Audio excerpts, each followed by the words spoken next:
Assalamualaikum. Jadi pada video kali ini aku bakal share ke kalian pembahasan soal SKB 2024-2025 Formasi Pengawas Koperasi Ahli Pertama, yang tentunya udah sesuai ya sama peraturan materi pokok SKB 2024 yang dikeluarkan oleh Permenpan RB pada tanggal 4 November 2024 yang lalu.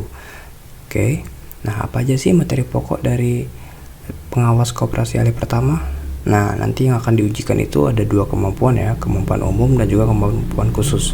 Nah, untuk file ini bisa teman-teman cek di deskripsi untuk materi pokok dan list materi pokok SKB lain bisa di-download gratis. Oke, lanjut. Untuk pengawas koperasi ahli pertama itu ada dua kemampuan tadi ya. Jadi untuk kemampuan umum ada 2 poin. Pertama, kebijakan pengawasan koperasi dan manajemen perkoperasian.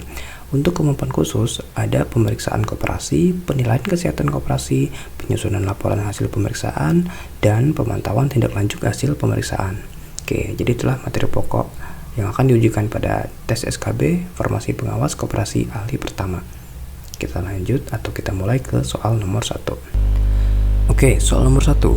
Dalam melakukan pengawasan terhadap koperasi, hal pertama yang harus diperhatikan oleh seorang pengawas koperasi adalah A. Latar belakang pendidikan anggota koperasi. B. Kepatuhan koperasi terhadap aturan dan ketentuan yang berlaku. C. Hubungan pribadi antara pengawas dengan pengurus koperasi. D. Jumlah simpanan yang dimiliki setiap anggota koperasi. Atau E. Tingkat partisipasi anggota dalam rapat tahunan. Oke, kira-kira jawaban yang mana teman-teman? Soal nomor 1 kita lihat. Jawabannya yang B. Kepatuhan koperasi terhadap aturan dan ketentuan yang berlaku. Nah, pengawasan koperasi bertujuan memastikan bahwa koperasi menjalankan kegiatannya sesuai aturan hukum yang berlaku, sehingga aspek kepatuhan menjadi fokus yang utama. Oke, paham ya teman-teman? Soal nomor 1 jawabannya yang B. Kita lanjut ke soal nomor 2. Soal nomor 2. Dalam penilaian kesehatan koperasi, indikator utama yang sering digunakan untuk menilai aspek likuiditas koperasi adalah A. Rasio utang terhadap ekuitas.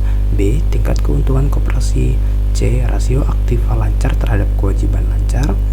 D. Jumlah anggota koperasi. Atau E. Tingkat kepuasan anggota. Oke, kira-kira jawabannya mana teman-teman? Kita lihat soal nomor 2. Jawabannya yang C ya, rasio aktiva lancar terhadap kewajiban lancar. Nah, likuiditas menunjukkan kemampuan koperasi untuk memenuhi kewajiban jangka pendeknya, sehingga rasio aktiva lancar terhadap kewajiban lancar menjadi indikator penting. Paham ya? Soal nomor 2 jawabannya C. Kita lanjut ke soal nomor 3. Soal nomor 3. Saat menyusun laporan hasil pemeriksaan, seorang pengawas koperasi perlu mencantumkan temuan yang signifikan. Temuan ini biasanya adalah A. Peningkatan jumlah anggota yang tidak signifikan. B. Penyimpangan besar dari ketentuan yang berlaku. C. Kehadiran anggota dalam rapat bulanan. D. Rencana bisnis koperasi untuk tahun berikutnya. Atau E. Hubungan kerja antar anggota koperasi. Oke, kira-kira yang mana ya teman-teman? Kita lihat soal nomor 3. Jawabannya yang B ya, penyimpangan besar dari ketentuan yang berlaku. Jadi, temuan signifikan dalam laporan hasil pemeriksaan koperasi adalah penyimpangan besar yang dapat mempengaruhi kesehatan dan kepatuhan koperasi terhadap aturan. Ya, paham ya teman-teman? Soal nomor 3 jawabannya yang B. Kita lanjut ke soal nomor 4. Soal nomor 4, apa tujuan utama dari pemantauan tindak lanjut hasil pemeriksaan koperasi? A. Mengidentifikasi pengurus koperasi yang tidak aktif. B. Memastikan bahwa koperasi menerapkan rekomendasi dari pemeriksaan sebelumnya. C. Memeriksa kembali laporan keuangan koperasi. D. Menambah jumlah anggota koperasi. Atau E. Melakukan investigasi terhadap pengurus koperasi. Ya, kira-kira yang mana teman-teman jawabannya? Kita lihat soal nomor 4.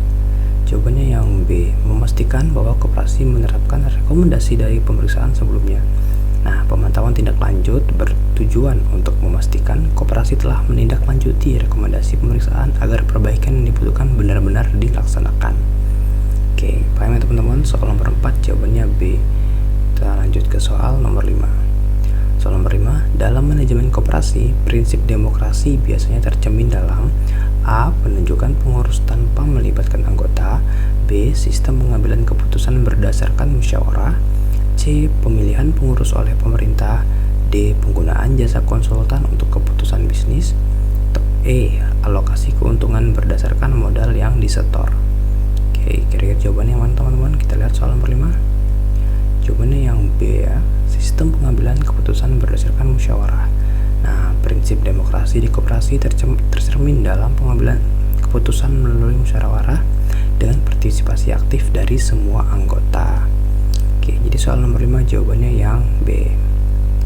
Nah, untuk soal nomor 6 dan seterusnya, teman-teman bisa cek link di deskripsi ya teman-teman. Ada total 100 soal beserta jawaban dan pembahasan yang bisa teman-teman pelajari. Oke, silahkan download di deskripsi. Nah, nanti teman-teman bakal dapat file berupa PDF seperti ini.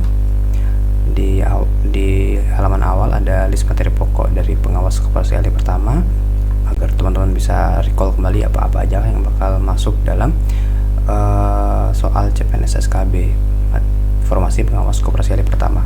Dan tentunya ada total 100 soal ya teman-teman yang bisa teman-teman pahami dan pelajari di sini. Oke, tadi yang kita bahas itu adalah soal nomor 1 sampai dengan soal nomor 5. Untuk soal nomor 6 dan seterusnya, teman-teman bisa cek di deskripsi ya teman-teman, bisa di-download di sana. Oke. Sekian teman-teman, semoga bisa bermanfaat, semoga bisa membantu dalam belajar, dan semoga mendapatkan hasil terbaik pada saat ujian nanti. Terima kasih. Wassalamualaikum warahmatullahi wabarakatuh.